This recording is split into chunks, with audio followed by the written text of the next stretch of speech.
Jafar, Yeah. Husain. Yeah, you want to get it for yes, yes, for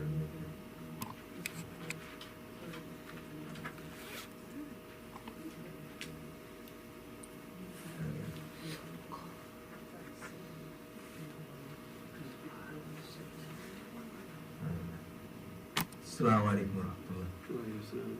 نحمده ونصلي على رسول النبي الكريم.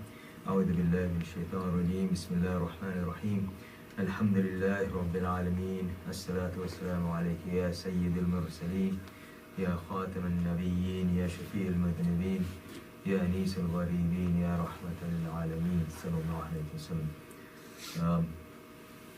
We've been talking about Imam Husain al-Islam before Karbala, and up to now we were talking about him while he was still in Medina Munawwara. And then last week we spoke about him beginning the journey to come to Makkah. And we'll get into that aspect of Makkah a little bit later.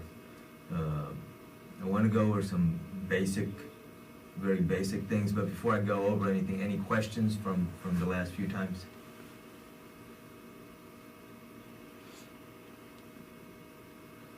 No, good. Inshallah. So, we've been several months, we've been talking about Ahlul Bayt, the household or the family of the Prophet Sallallahu Alaihi Wasallam. And there are multiple reasons that they're very important. One of the more significant reason is that one, of course, they are his family. They are the ones that are connected to him. They are the ones in whose house the Quran was revealed. They are the ones who Rasulullah ﷺ said that that the Quran and his household will never be separated. So, which is so if we expect to understand the Quran, then we need to understand them and what they did and why they did what they did. Because if we don't even know what they did, or more importantly, why they did what they did, then our understanding of the Quran becomes very tainted. Of course, the Quran, as we've talked about, and as everybody knows, or all the Muslims know rather, this is the book of Allah. This is the word of Allah. The Quran, when we say Quran, unfortunately for most of us, the first thing that comes into the mind is a physical book. But if you look at this, the Quran is a verbal book first, and then the written book. So even if the physical book is not here, the Quran is still here. And the Quran, and Allah subhanahu wa ta'ala has preserved it within the chest of men. And of course, men here in general, mankind. We have to specify that these days, unfortunately. But if we look at the basics of Islam, of course, when we look at the Shahada itself, which is what we do in order to come into Islam, is to take the Shahada. This is a declaration. First, we say, Ashhadu an la ilaha illallah, that I bear witness that there is no one worthy of worship. There is nothing that should be worshipped. So this is the negation. So we are emptying our hearts of any deity, of anything that we, worship basically. So any deity, emptying of all of these. And then the affirmation, which is illallah, except Allah. So first the negation, to cleanse the heart, to empty it of everything else. And, worship doesn't simply mean that I'm sitting in front of some idol bowing to it. Or I'm, kind of saying that I worship someone or acknowledge someone as God. Worship also, because many people, if you look at, and especially society where it's become more materialistic, and even throughout history, people worship money. They worship power. They worship what they perceive as authority. Same thing during the time of Pharaoh. So people were worshiping Pharaoh. Same thing today. And they may not say that they're worshiping, but if you look at their attitudes and stuff, yeah, it's basically the same thing. Same mindset. So all of that kind of falls into this. So this is clearing our hearts of any deities, of anything that can be worshipped. And then the affirmation with illallah, except Allah. So when we accept, or when, of course here, accept Allah, E-X-C, okay. But when we accept Allah, A-C-C, you got to specify that in English. So when we accept Him as the one that we worship, we accept Him with all of His attributes. You know, so He is the sole creator of everything. Everything other than Him is His creation. And anything other than Him is His servant, willingly or unwillingly.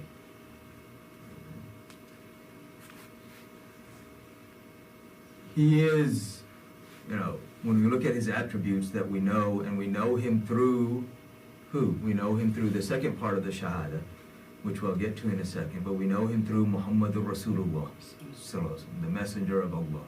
But throughout history, He sent messengers to be, so that people would know how to worship Him. Because again, you know, if you send, you know, He's the creator of everyone. He gave mankind choice to worship Him or not to worship Him. So when He gave him that choice, He didn't leave mankind alone. Because otherwise, you know, you get 10 people in a room and they're worshiping 15 different things. Everyone has their own little concept. So He sent messengers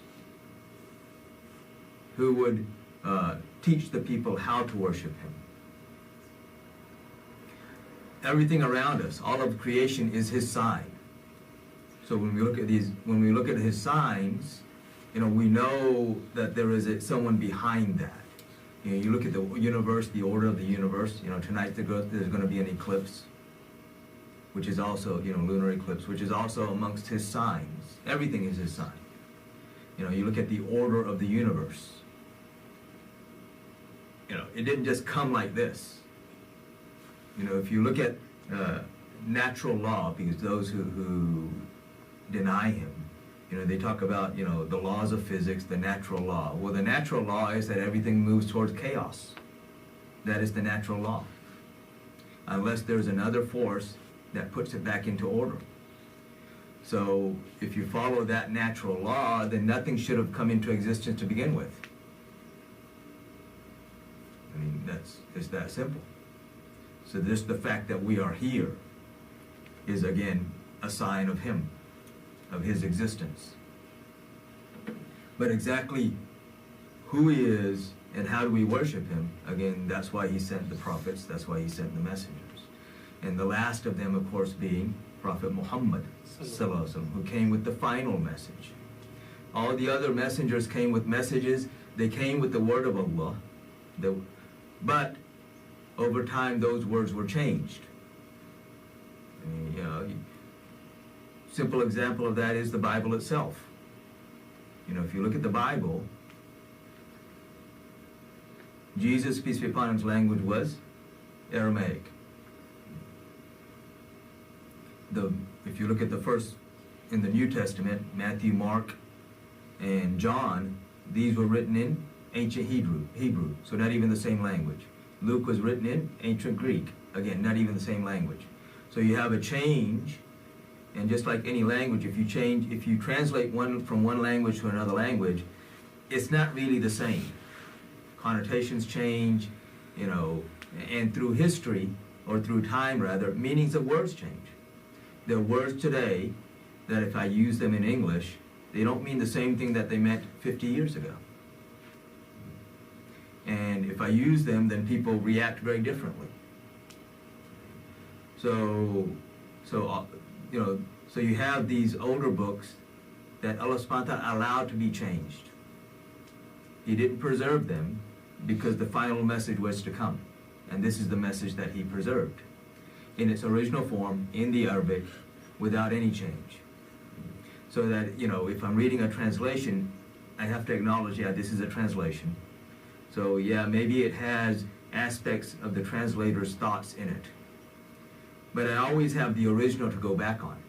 So I can always double check and see, well, does this fit? So, which you don't have with any other book. And of course, again, the final messenger is Prophet Muhammad, peace be upon him, sallallahu alaihi wasallam, who came with the final message. He himself is the message, because he is the explanation to that message. So not only did he come with the book, with the verbal book that then was transcribed into a written book, but he came with the explanation to the book. Because again, you take one statement, and I can say anything, and tell that same statement to 20 different people, and you get 4 or 5 different meanings out of it. So this is all part of the preservation of the Quran, the preservation of Islam. And so that second part of the kalma, you know, which is that testimony that we take to become Muslim, وَأَشْهَدُ أَنَّ مُحَمَّدًا عَبْدُهُ وَرَسُولُهُ, that I bear witness that Muhammad sallallahu alaihi wasallam is his slave and his messenger. Who? Of Allah. Who came with this message, who came with the way to follow.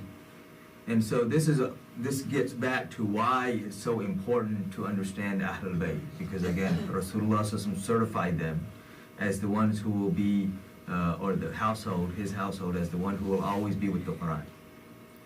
So over time, again, issues come up.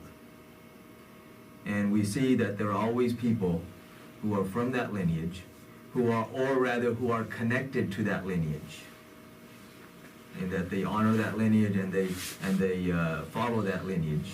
They may not individually be from that lineage itself, but they honor and follow that lineage of the Prophet, peace be upon him. And so that when the people start to deviate, they are the ones, you know, because people come up with, oh no, maybe this means this or that, and they're the ones who bring them back. So, you know, these are kind of, this again gets back to the household and why it's important to know what they did and why they did that. And, you know, we've gotten to a point now that for people that have been following us, you know, anyone who's been following us from the beginning knows that we started out very basic and moved forward. And we've gotten now to a little bit more advanced stuff or information. But it's not, even for a new person, it's something that when you start, you know, looking into the background, it starts opening up a lot of doors so that other things become much easier to understand. And, you know, so that's why it's important. And this again gets back to where Rasulullah sallallahu alaihi wasallam, you know, he said that teach your children 3 things. حُبِّ نَبِيِّكَ, the love of your Prophet, which is number 1. حُبِّ أَهْلِ بَيْتِهِ, the love of his household, of the household of the Prophet, and then وَتِلَاوَةِ الْقُرْآنِ, and the recitation of the Quran. And if it's not taught in that order, then, which unfortunately, you know, these days things aren't, but if it's not taught in that order, then people can read the Quran and still not really understand things. You know, and that's one of the unique things of the Quran itself, that whoever comes to it with whatever intention, that's what Allah subhanahu wa ta'ala will give them. And if someone wants to read the Quran, you know, with the intention of, you know, gaining some worldly benefits, well, Allah subhanahu wa ta'ala will give them that. If someone wants to read the Quran with the intention of finding, you know, of hating the Muslims, that's what he'll get out of it. You know, but if someone wants to read the Quran, you know, with the intention of knowing his Creator, loving his Creator, loving the ones that his Creator loves, the one who, you know, so then that's what he'll get. And so when we talk about the sifat or the characteristics of Allah, you know, the foremost, of course, whenever we start, we say what? We say Bismillahir Rahmanir Rahim. In the name of Allah. Rahman, the beneficent, the one from whom mercy emanates. And the Rahim, the merciful, the one who shows mercy to his creation. He is Rabb. Rabb is the one who cherishes and supports you, sustains you. He is the sustainer. And then he is Al-Wadud, he is loving, he is As-Samad, which means he's free from all needs. And when we look at Surah Ikhlas, which is Surah number 112, very short surah in the Quran, where Allah subhanahu wa ta'ala, the Quraysh would ask the Prophet sallallahu alaihi wasallam, who is this Allah? They used the term, but their concept was very messed up. So who is this Allah you're speaking about? And so Allah subhanahu wa ta'ala reveals Surah Ikhlas, in which starts off with Qul. So he said, Bismillah ar-Rahman ar-Rahim, in the name of Allah, the most gracious, most merciful. Qul, Allah subhanahu wa ta'ala is saying to his beloved Prophet Muhammad sallallahu alaihi wasallam, that say to them, say, Allah, Qul huwa Allahu ahad. He is Allah, the one. No partners, no multiples, no siblings. That's it. He is it. Allahus Samad. Allah who is free from all needs. He was there before creation, and everything other than him is creation. He will be there after all of creation is finished. He will be the one who will recreate creation, raise us up again, and then give us eternal life, whether it's eternal life of joy and happiness, or the eternal life of the punishment. And the worst punishment, of course, is his displeasure. So Allahu Samad, he's free from all needs, he needs nothing. Lam yalid wa lam yulad, that he was not begotten, he does not beget, nor is he begotten. So he has no parents, nor does he have any children. وَلَمْ يَكُلْ لَهُ كُفُوًا أَحَدٌ, and he is the one for whom there is no kuf, which means there is nothing like him. There's no equivalent or similitude to him. In the Quran, he also says, لَيْسَ كَمِثْلِهِ شَيْءٍ, that there is nothing even similar to him. This is why when we speak of Allah, we speak of his characteristics, we don't speak of his being. Or rather, we don't ponder upon his being, because that's not something we can understand.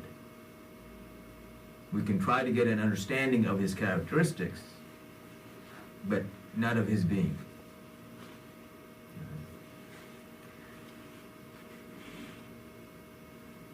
When we talk about the Messenger, sallallahu alaihi wasallam, Prophet Muhammad, sallallahu alaihi wasallam, he is Sayyidul Anbiya.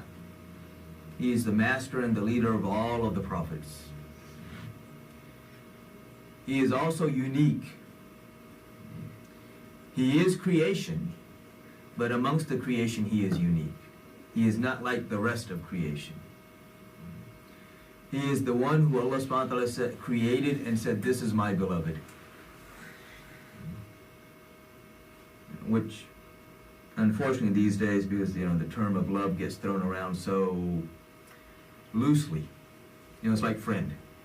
And I got, 2,000 friends on Facebook. I don't know a single one of them, but they're all my friends. And it's like, yeah.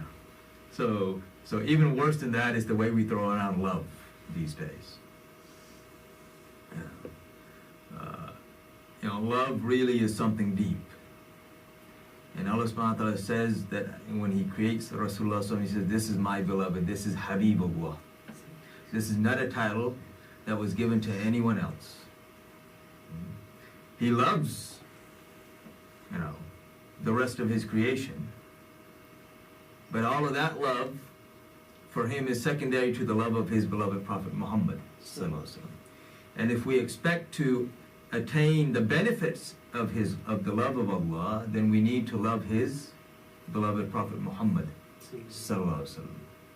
And if I love someone, then I should also love the ones that he loves. And the ones that he loves his family, of course, foremost. Allah subhanahu wa ta'ala created them specially for him, from him. And he loves his companions, who Allah subhanahu wa ta'ala also created specially for him to support him. Even though Rasulullah is also not in need of anything. The only thing Muhammad needs is his creator. All the rest of creation was created for him to know him, so that through him we can know our Lord and our Creator. So, these are just some basic things that I wanted to reiterate, things we've gone over before. We will go over again. Because a reminder is good. There are a lot of other aspects of all of this that we'll keep going over. We've gone over. We'll go over again, inshallah. But now I want to kind of get back to where we were in the discussions that we've been having, which was, again, or rather, for those who've been listening, again, we are sent to this world as a test. And Allah subhanahu wa ta'ala says, states this in Surah Mulk, which is Surah number 67, I think.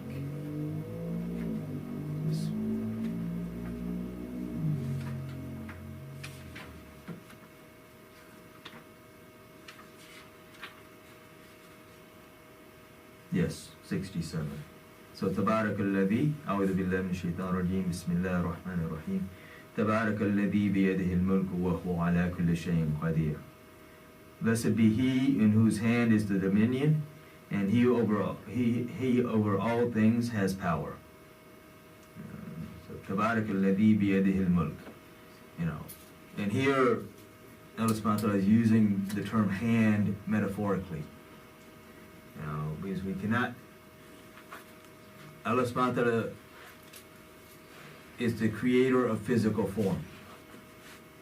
So we cannot think of him, as what we consider physical form. He was there before that. He is the creator of both body and soul. So these are things that we need to keep in mind. So here when he's talking about hand, just like, like here they say, you can't escape the long arm of the law. It's a metaphorical term, not meaning that, the law's got some arm that's going to come and grab you. So the same thing here when Allah subhanahu wa ta'ala talks about his hand, it's talking about his authority and power. So within his authority and power is all of dominion. Okay? And again, he has authority over everything. Okay? But it says, الذي خلق الموت والحياة ليبلوكم أيكم أحسن عملا. He who created death and life, that he may try which one of you is best in conduct. And he is exalted in might and oft forgiving. Because we all fall short, and if he is not forgiving and merciful to us, then we will be destroyed. So again, he created us and sent us here as part of this test. He already knows who's going to pass the test and who's not going to pass the test. But this is part of free will. He gave us free will. You choose. What do you want to do? And he doesn't force anything on us. And when we have calamities that befall us, that's from our own selves. But those calamities are also a test. Are you patient? And patient doesn't mean that, oh, I just sit around and do nothing. Patient means, do I do what I'm supposed to do? You know, I have what I'm supposed to do, and I allow Allah subhanahu wa ta'ala to do what He does. And I am happy and pleased with whatever He chooses for me. So we see this, you know, like in the world, we see all of these injustices. And there are those, like, especially amongst the atheists, who say, oh, you know, if God's so loving, then how does He allow this to happen? Well, if He didn't allow it to happen, then you would say, oh, He's forcing Himself upon us. You know, then there's no free will. So He allows this to happen because other people have chosen that path. But He also, for those that are being oppressed, He gives them, before the oppression comes, He gives them the strength to forbear it. And if they are patient and do what they're supposed to do, then for them is a great reward. And we see this right now. I mean, prime example of this going on right now. You see people being massacred openly against all, even humanitarian norms. But when you talk to the, you know, when they talk to the people that are going through this, that are being massacred, they have no complaints against their Lord. They're patient. They praise Allah. They do talk against those who are perpetrating this, and also those who are allowing this to happen, which is what they need to do, because you talk against oppression. You know, when you see an oppressor, then you need to say something against him. This is the least we can do. So what we're seeing now is not something new. You know, when we look at, like, the life of the Prophet, peace be upon him, sallallahu alaihi wasallam, you know, once he started preaching, you know, before he starts preaching Islam, all of them are, you know, such a, they call him Sadiq al-Amin, the truthful and the trustworthy. That title wasn't given to him by the Muslims because there weren't any Muslims, technically. That title was given to him by the Quraysh, who are the same ones who will then oppose him and persecute him and those who follow him. So when he starts preaching, you know, the command comes, okay, now's the time. You know, you've lived amongst them for 40 years. They know your character. They know you. They can't deny your truthfulness. They can't deny your trustworthiness. Now start preaching. And so now when he starts preaching, these same people who gave him this title are the ones who are saying, oh, you know, there's something wrong with you. What is wrong with you? To the extent that the 7th year of the mission, they all get together and decide that they're going to boycott them. And not just any boycott. They force them into an area, small area, and no one can have any interaction with them. No one can even speak to them. They can't marry amongst them. There will be no trade with them. And they're isolated in this small area in Makkah for 3 years. And the whole time the demand is just hand over Muhammad, sallallahu alaihi wasallam, and then you'll be free to do whatever you want to do. Just hand him over and let us do what we want to do with him. So this goes on for 3 years. They're basically eating leaves just to get by. Just to survive. Eating leaves and chewing leather. There would be occasional times when someone would be able in the middle of the night to sneak a little food in. Somebody would have, have a heart and, realize what they're going through and sneak a little bit of food in, but that's not going to last very long. So again, this went on for 3 years. Until finally the agreement that they had written was eaten up by termites. And other people were kind of against it, and they said, oh no, we're not going to go back on, we're not going to go back to that boycott. You know. So we see the same thing with Imam Husain al-Islam, the grandson of the Prophet sallallahu alaihi wasallam. So when Yazid becomes the king, this is a man who has no religion. Tyrant, oppressive. He will do anything to hold his seat, to hold his power as king. Anything and everything. When the heart is devoid of guidance, then there are no limits.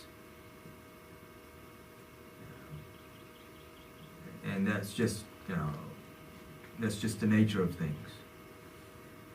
People who have no guidance are willing to do anything and justify anything and everything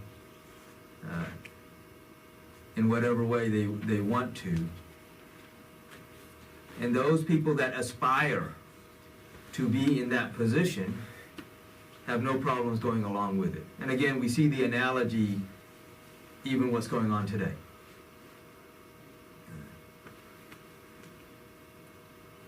So, same thing then. So Imam Husain al-Islam, when Yazid becomes the king, at that time he's in Medina Munawwara, the city of Rasulullah, so the city of his grandfather. He knows what this man is capable of doing because he knows that he's devoid of any guidance. And so he immediately leaves Medina, as we spoke about last week, and he shifts to Makkah. Makkah, you have more people there. You have people coming and going. There is somewhat more security there.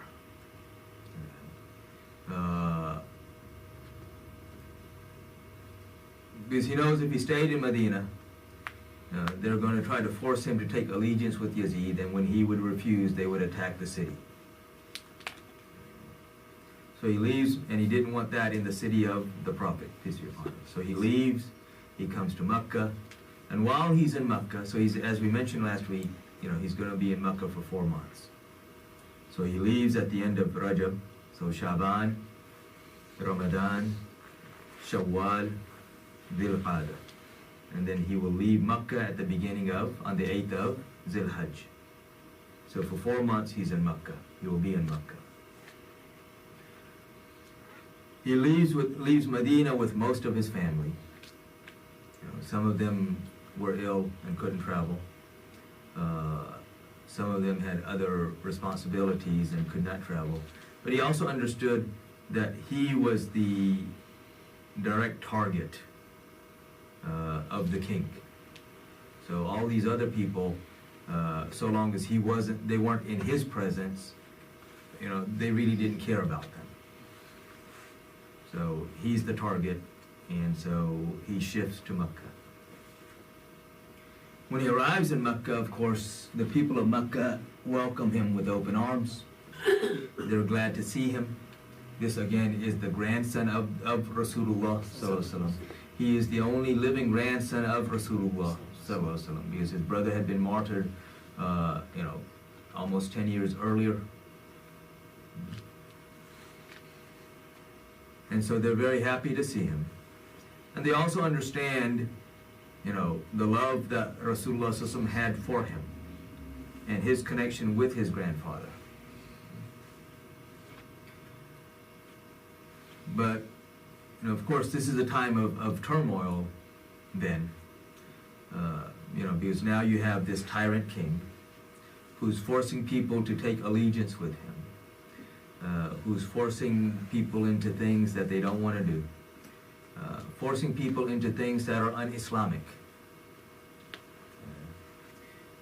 And so, while he's there, word spreads very rapidly that Imam Husain al-Islam is in Makkah. So you have, if you look at the Muslim empire at that time, the only places that held out against Yazid, you had small patches in Yemen, which were not very significant at that point. But the only significant place that refused to give allegiance to this tyrant king was Kufa, and the people of Iraq and Kufa. All the other areas had given him allegiance. And so these are the people who now start sending letters to Imam Husain alayhi salam, one letter after another. And the letters basically saying that, look, we are willing to support you and do whatever it takes to support you against this tyrant king, and we want you to come and join us. We want you to come, not simply to join us, but to become our leader. And we will support you in whatever, whatever you choose, however you choose to deal with this situation. Because they knew that Imam Husain Islam was not going to give allegiance to this tyrant, because to give him allegiance was to acknowledge him, was to condone what he's doing, which, again, is a violation of the rules of Allah and His Messenger, sallallahu alaihi wasallam. And he, of course, is the one who is the beacon of light of the love of Allah and His Messenger. So if he does this, then where does that leave everybody else? He is that light, that's showing us, and he is that connection to the Quran, to the understanding of the Quran.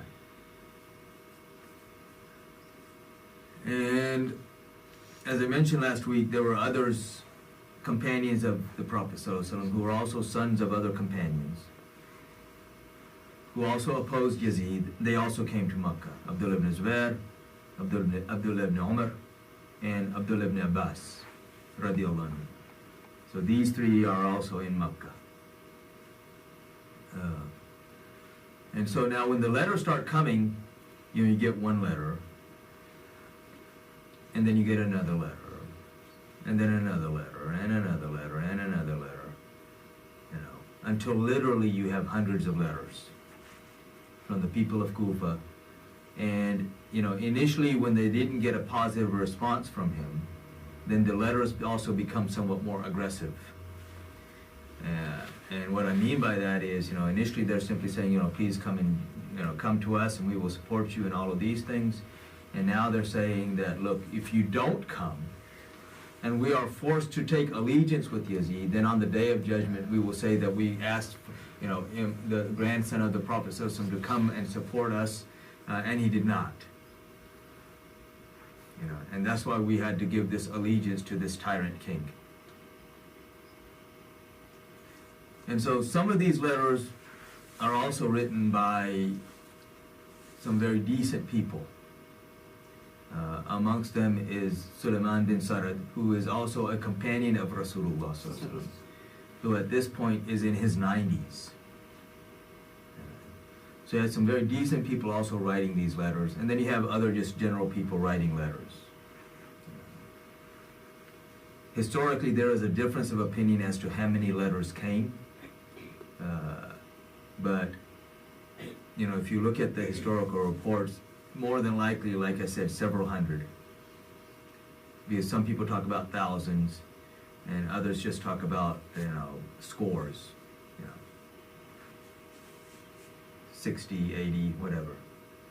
And irregardless of whether it was scores, which would mean, score is 20. So that's why 70 years ago, that's where that comes from. The score is 20. Most people don't. I didn't know that until I was in high school, so most people don't know that. But yeah, so scores of letters, meaning like 20s or 40s or 60s or 80s. So even if it's 80 letters, that's still a lot, and especially when you're getting letters from the leaders of these people, people that are prominent in that society, saying, look, we're ready to support you, but we want you to come to us to support us so that we can stand up against this tyrant. And of course, Islam, Allah subhanahu wa ta'ala in the Quran, He says that Allah does not love the tyrants. Allah subhanahu wa ta'ala talks against tyranny in all of its forms. And so again, Imam Husain al-Islam is that connection to the Quran. So if he ends up supporting tyranny, then where's that connection? And what Rasulullah sallallahu alaihi wasallam said can never be wrong. So when the letters start coming, so now Imam Husain al-Islam, what he does is that he sends his cousin, Muslim bin Aqil, to go and evaluate the situation in Kufa. So you go and evaluate the situation and then write me a letter back and letting me know what's going on, and then we will make our plans as far as making the move. When the people of Makkah learned that Imam Husain al-Islam is contemplating this move, and we'll talk about what Muslim bin Aqil, his cousin, sees when he comes to Kufa in a second. But when the people of Makkah start, thinking that, he might be going, they start coming to him, trying to convince him to stay. Telling him, look, you stay here, we'll support you. But one is they didn't have any military support. But the other thing is the sanctity of the city itself. And again, Imam Husain al-Islam knows that the people who have no guidance have no limits. So he also knows what they're capable of doing to this city of Makkah, and what they will eventually do later on. And this is why when Abdullah ibn Zubair came to him and said, look, please don't go. He says to Abdullah ibn Zubair, he says that my grandfather, sallallahu alaihi wasallam, told me that the Kaaba will be desecrated because of a lamb. A lamb here being an analogy to someone that's, a lamb is an innocent creature. So someone who's trying to do the right thing, but because of certain actions, someone else will use those actions as an excuse to come and attack Makkah and desecrate the Kaaba. And that's what he says. He says, my grandfather told me that the Kaaba will be desecrated secondary to a lamb because of a lamb, and I don't want to be that lamb. When you look at all of these people who come to him and try to convince him not to go, none of them say, why are you going? You're doing the wrong thing. Because they knew his intention in going. They knew there was nothing wrong with what he's doing. But they were concerned because all of them also say to him, they say, what the people of Kufa did to your father, what the people of Kufa did to your brother. They abandoned his father, Ali, radiallahu anhu, and they revolted against his brother when he made the treaty with Muawiyah, radiallahu anhu. So they keep, these are those same people. So what do you expect they're going to do to you? And he would say, look, I have these letters, and they are invoking, the rights of Allah. Literally, that if you don't come, then we will complain to Allah about you on the Day of Judgment.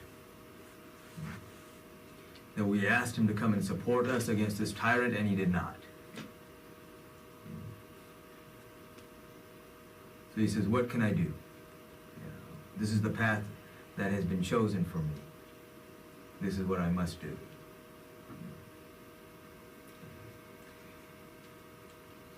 In the meantime,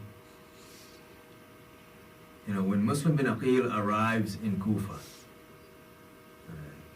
the governor of Kufa at that time was Nu'man bin Bashir, radiallahu anhu, who is a companion of Rasulullah sallallahu alaihi wasallam. He was a companion at a young age. So he was very young when Rasulullah ﷺ passed away. He is the son of one of the Ansar, those who helped him from Medina Munawwara, helped the Prophet ﷺ, the helpers.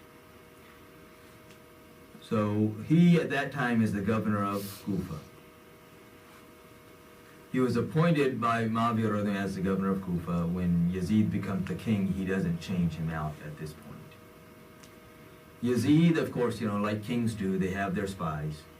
And of course, these days, the spies are all these cameras that we got all around us. And the phone. Everything that's getting uploaded. This is what they use to spy on us.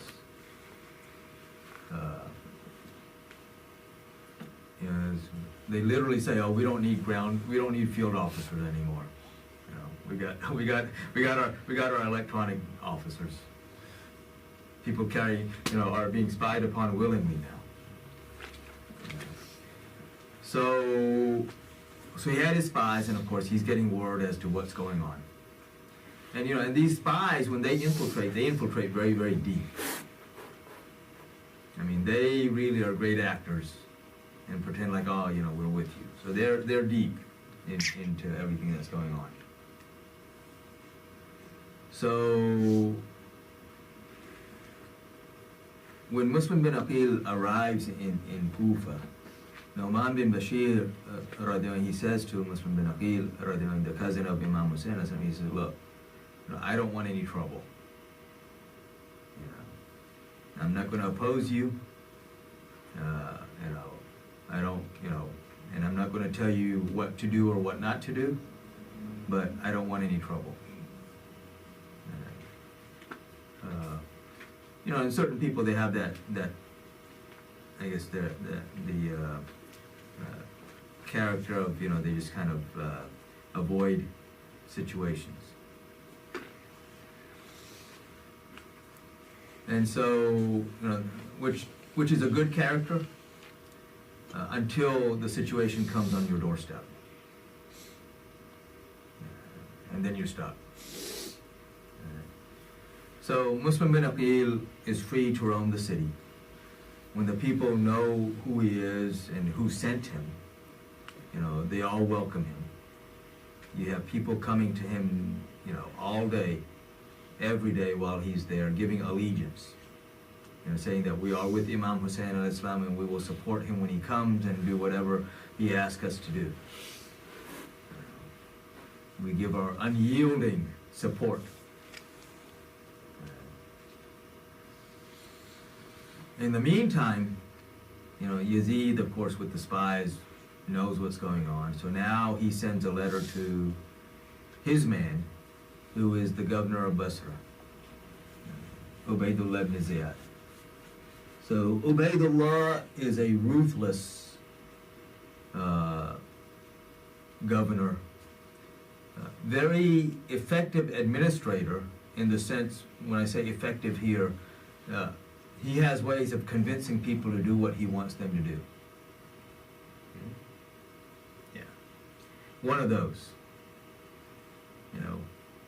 And so people, when they see him, everybody, kind of shuns away.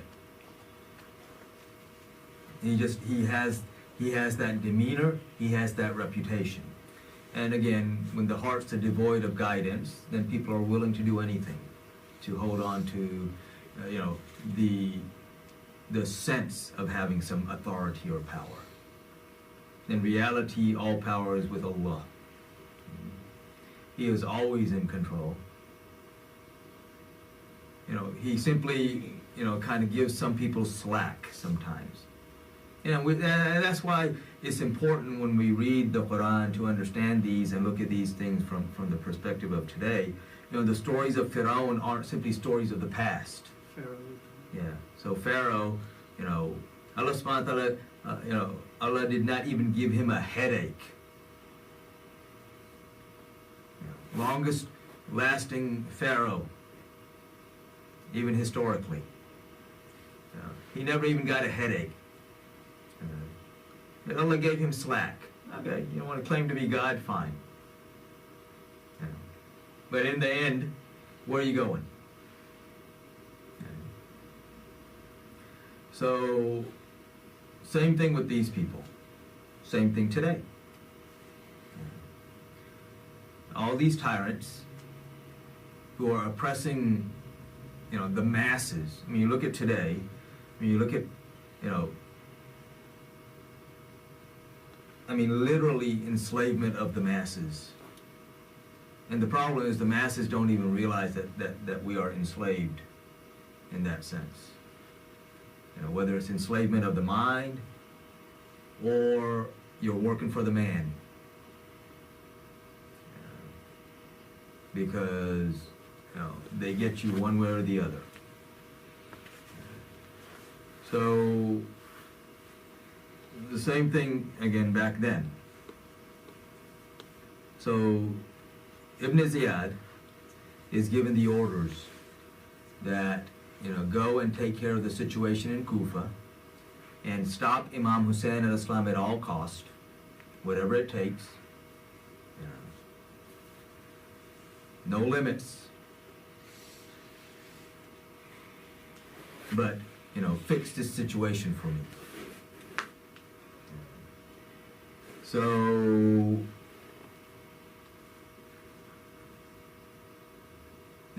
he arrives in Kufa. And these guys,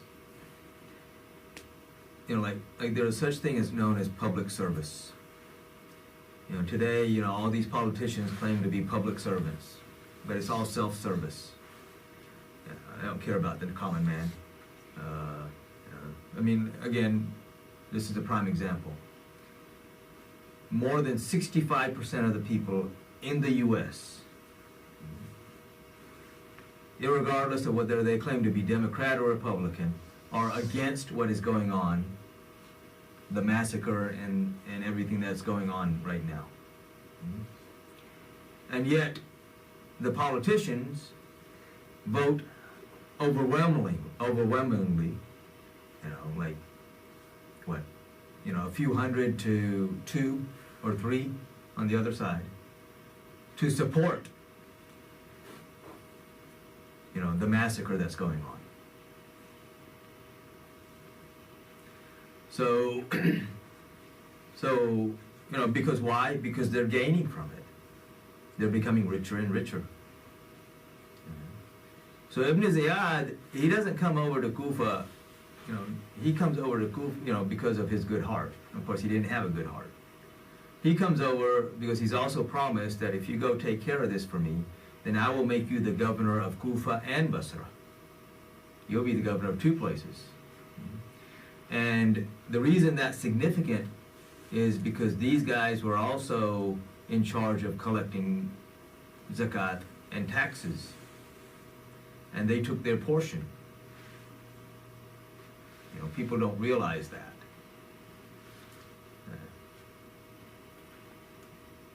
So he comes into Kufa in a very interesting way. In the meantime, again, Muslim bin Aqil, everything's going very smooth. The people are coming and giving allegiance to Imam Husain al-Islam. At the hand of Muslim bin Aqil. Yeah, at the hand of Muslim bin Aqil. So they give allegiance to Muslim bin Aqil that we are giving our allegiance to Imam Husain al-Islam. And you have like 40,000 people, because Kufa was a big city, even by standards back then. This was basically a military town. That's how it started, and then it grew. So you have, Muslim bin Aqil writes a letter to Imam Husain al-Islam, basically saying, look, situation here is great. People are ready for you. They're willing to support you and do whatever it takes to support you. So I think you need to come on.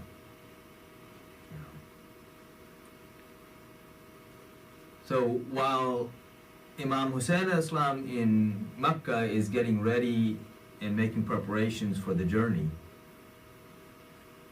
in the meantime, because now the people of Kufa, of course, Kufa and Makkah, if you look, it's like, about 1,000 miles away. So even by travel time back then, it took,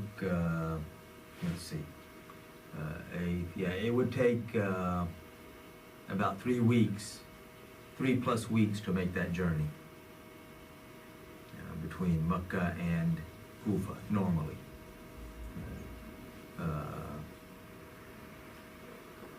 So they're getting ready to make their preparations to leave, and of course word is already amongst the people in Kufa that, oh, he's coming, he's going to be coming. But they didn't know when he's coming. Because again, this isn't, okay, I can pick up a phone and talk to somebody. You know, you got to write a letter, then you got to find somebody to take that letter who's headed in that direction. And again, it's going to take weeks for that letter to get there. So Ibn Ziyad, he knows this. So he comes into Kufa in the middle of the night, dressed with a couple of men, dressed up like Imam Husain al-Islam.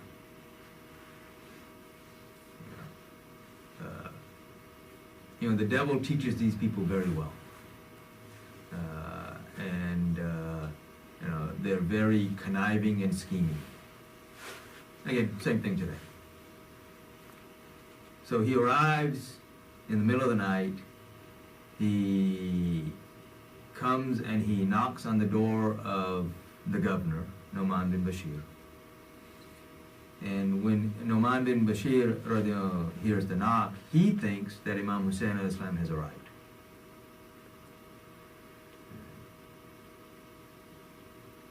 And he says to him from behind the door, he says, look, I don't want any trouble.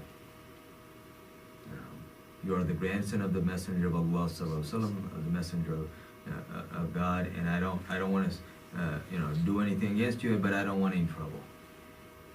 And when he opens the door, Ibn Ziyad is standing in front of him. Yeah, so shock. And then Ibn Ziyad basically proceeds to tell him, you're out, I'm in. So get your stuff and leave. And he literally has to grab his stuff and leave. Then. Right then. So, first thing Ibn Ziyad does is that he gets a list of the names of the people that are prominent in the city. Basically people that are respected, considered leaders amongst these various groups and families, large families. So he gets their names. And then the next day he arrests them all. So he arrests them, and he's expecting certain reactions, which is what he gets. So when he arrests them, the people are up in arms. What's going on? This governor, what's he doing?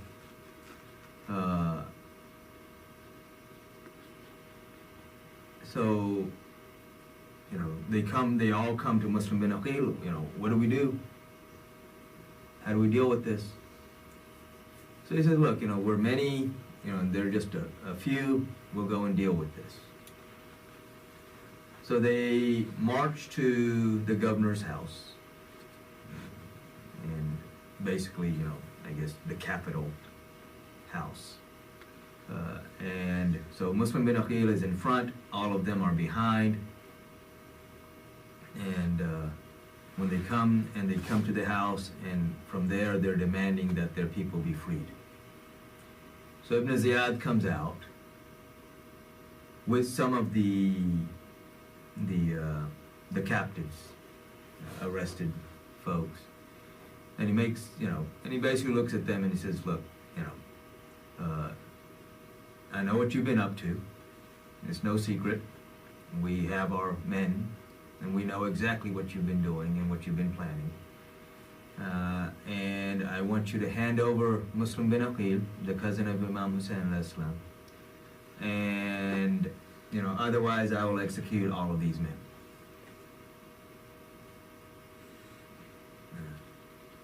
And this was a guy, again, who has no limits and would be willing to do anything to hold power. And everybody knew, again, this was his reputation, because he actually did it. He has done it other places, and he would do it again. And so this is when, when Muslim bin Aqil says, no, you're the ones who needs to get out of the way. But by the time he turns around, all the people have left. That one threat from Ibn Ziyad was enough for them to leave. So when he sees this, he realizes, oh, yeah, now we're in trouble. So this is when he goes, and there were still a few people who were decent people, and he goes to one of these people's house, and they take him in, and they hide him, because he's got a price on his head now. This must have been, Ibn Ziyad wants him to make him a symbol, to scare everybody else. Yeah, make him an example, to make sure everybody stays in line. And this is what's going to happen to you if you veer off course from what we want you to do. This is where most people, when difficulties come, that's when you know the true character of a man. And again, man as mankind. When difficulties come, and this is why Allah subhanahu wa ta'ala in the Quran, he says that we try, some of you with poverty and weakness, and others with wealth and strength. But they're all trials. And, and for some, the difficulty is passing the trial of power and authority. And for others, it's the difficulty of passing, the weakness and the poverty. It's interesting. Most people, when they're in difficult times, they remember Allah. But then when times get good, then they forget. But then you have some that are the opposite. When times are good, they forget Allah. And now when times are bad, oh Allah, please help me. And when they realize, they can't do anything, then now they remember Allah. The real true person is the one who remembers Allah subhanahu wa ta'ala both in hardship and in ease. The one who never forgets his Lord. And that is what we strive to be. The one who never forgets his Lord and never forgets the ones that his Lord loves. Because again, how do we know Allah except through Rasulullah sallallahu alaihi wasallam?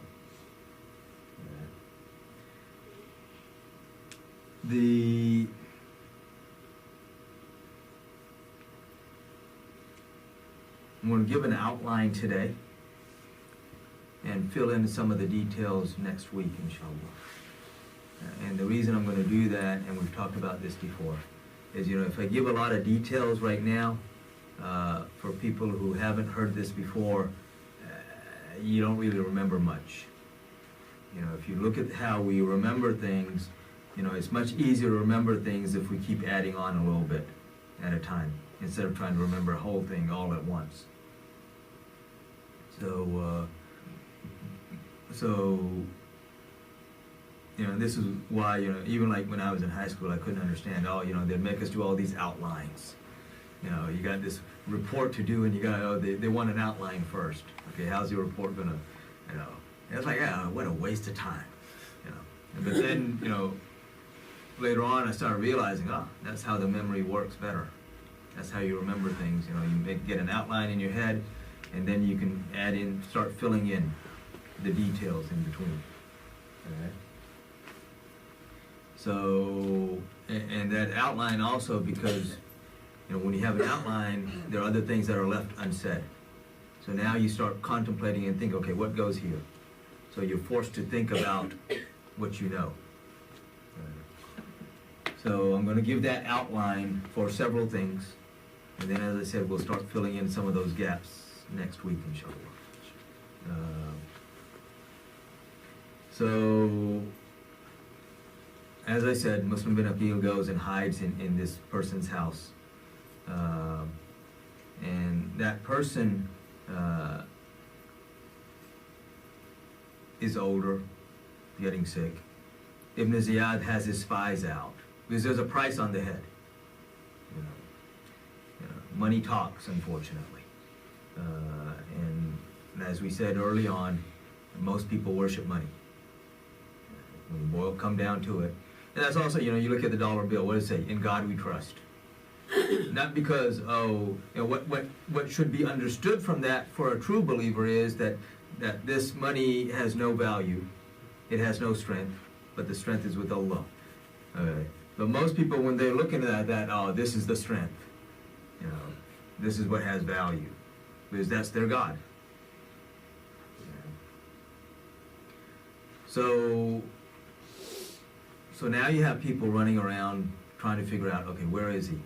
We know he hasn't left town. He's got to be hiding somewhere. Where? And so they also know who are truly loyal to the household of the Prophet. So these are the people they know that they got to kind of hit and kind of approach, but they can't do it. Spies don't do things openly. Everything is covert. So they come in, and one of them has fallen ill, and they befriend him. Help him out, and all of this stuff. And this process goes on for a few days. And while they're there, they notice certain discrepancies. Like you walk into a room with somebody, and the room's supposed to be empty, and you see two glasses of water sitting there. And you start thinking, okay, why is that second glass there? If there's only one person there, why do you have two glasses of water? Right? So this is what they start, this is what these guys are trained to do, or have trained themselves to do. And they start looking for discrepancies until they finally realize, okay, here's where he is. They arrest him, and they bring him to the governor's house, or government capital house. Ibn Ziyad basically takes him up, has his men take him up on the roof, and the orders are that he is to curse the grandson of the Prophet, peace be upon him, if he wants to live. And Muslim bin Aqil, being who he is, someone who has real character and devotion, being a true Muslim, he climbs, when he's taken up there, he praises Imam Husain al-Islam and rebukes Ibn Ziyad and Yazid. And so they kill him. When all of this happens, Imam Husain al-Islam has already left Makkah on his way to Kufa. And as I said, this would be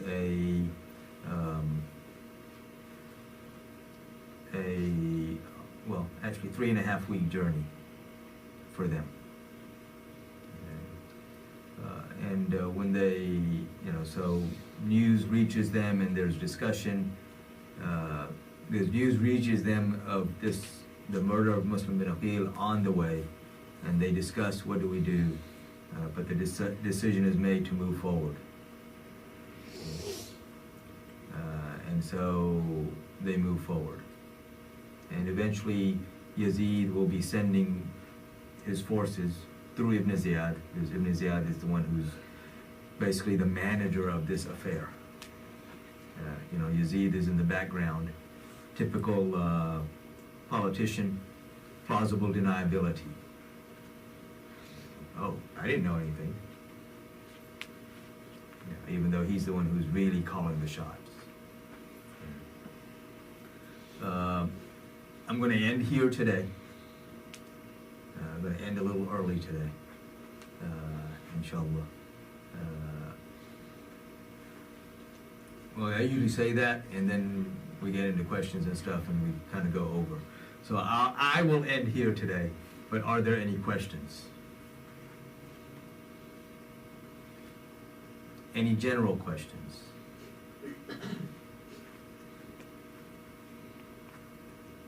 Who were the three besides Imam Husain in Makkah? So the question is, who are the three in Makkah? So you have, if you remember, when it was declared, the declaration was made that Yazid would be the heir apparent. So you had 5 people who opposed. And the most vocal of them was Abdul Rahman bin Abu Bakr.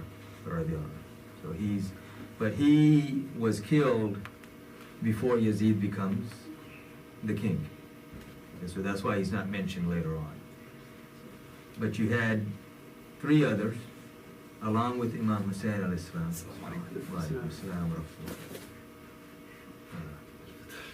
Thank you. So you had 3 others, and they were all Abdullah. So you have the 3 Abdullahs.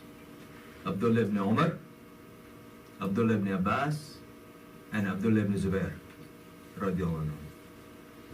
So when you look at these 3, Abdullah ibn Umar and Abdullah ibn Zubair are sons of Ashra Mubashara, as is Imam Husain al-Islam. So those 10, considered the greatest of the companions.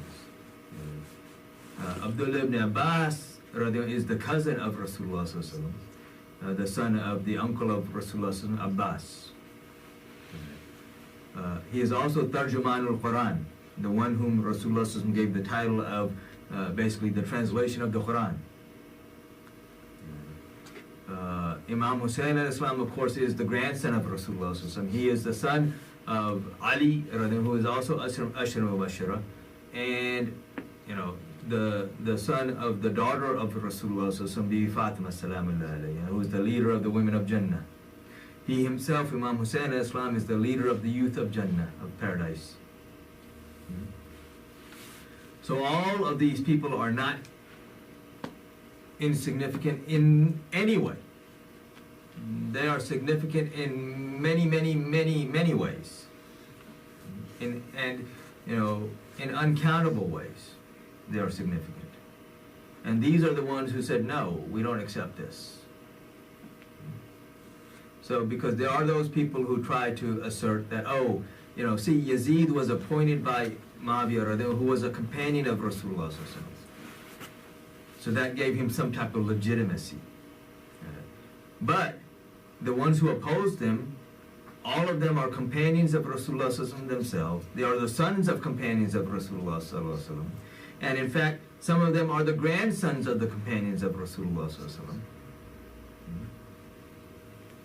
such as Ibn Zubair, because his maternal grandfather is Abu Bakr, radiallahu anhu.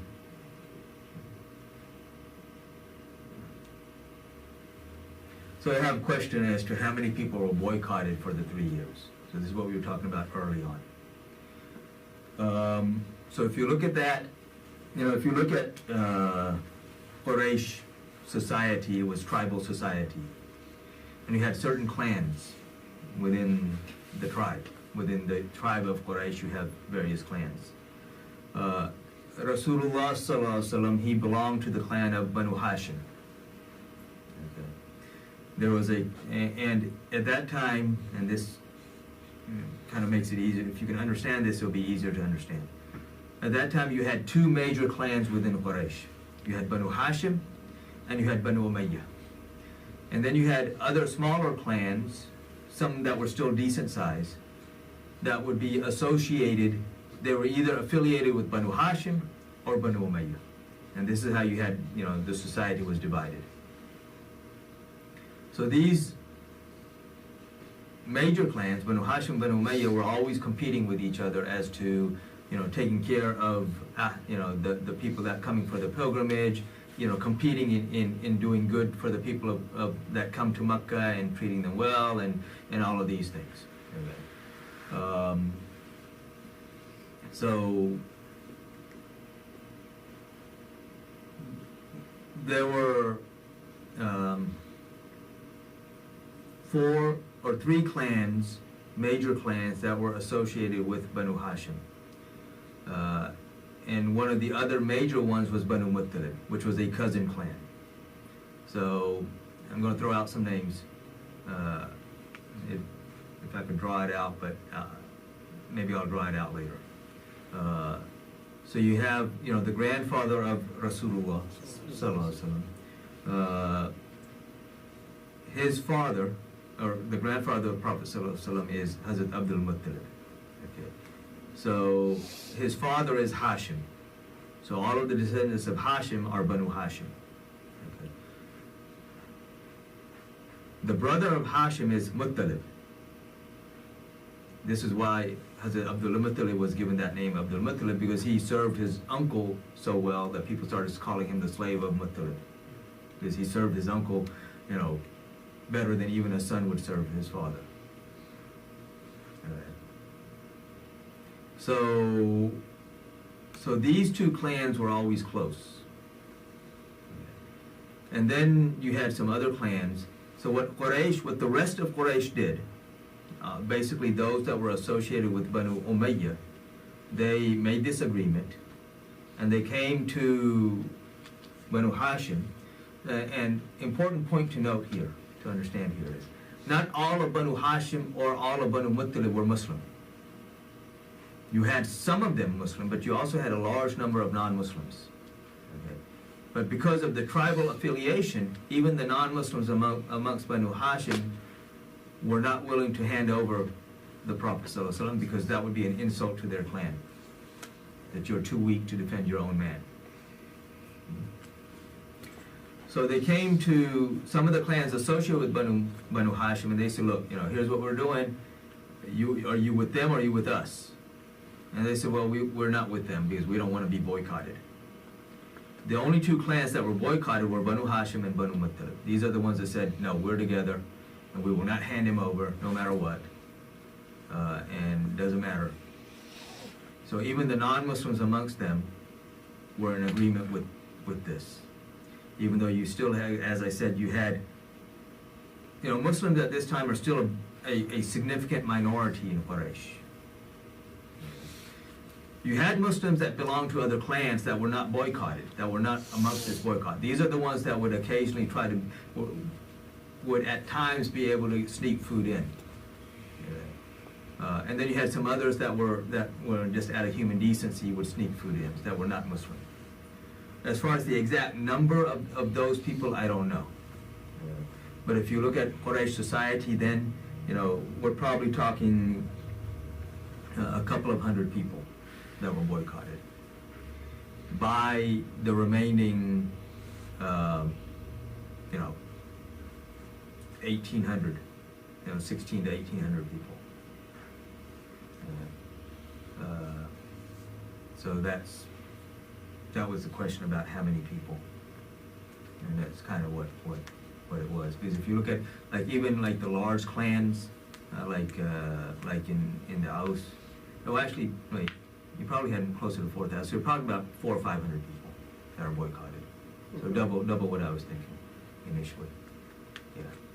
So you probably had about 4,000, 5,000 people in Makkah at that time. So a small percentage, relatively speaking. But the issue was that they knew that if these other groups knew that if they killed Muhammad sallallahu alaihi wasallam without Banu Hashim simply handing him over, then that would mean civil war within Quraysh. Because Banu Hashim would take revenge, and those that were aligned with Banu Hashim would then support them.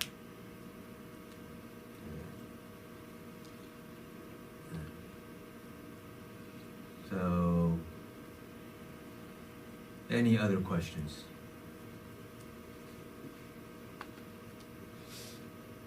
No. Good. Not good, but I guess that makes things. We can wrap things up, inshallah.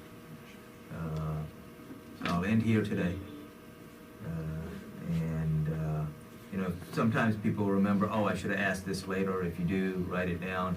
That way when we have, you know, class next week, you can ask. And we'll start off with the questions, and then I'll, like I said, I'll start filling in the outline, the rough outline that I gave. Okay, inshallah. So, you know, may Allah subhanahu wa ta'ala fill our hearts with His love and the love of His beloved Prophet Muhammad sallallahu alaihi wasallam, his family, his companions, and all of those whom they love. May He give support and allow us to be useful to our brothers and sisters in Gaza and wherever people are being oppressed, and may He remove the oppressors from our path. وآخر دعوانا الحمد لله رب العالمين. السلام عليكم ورحمة الله وبركاته. وعليكم السلام.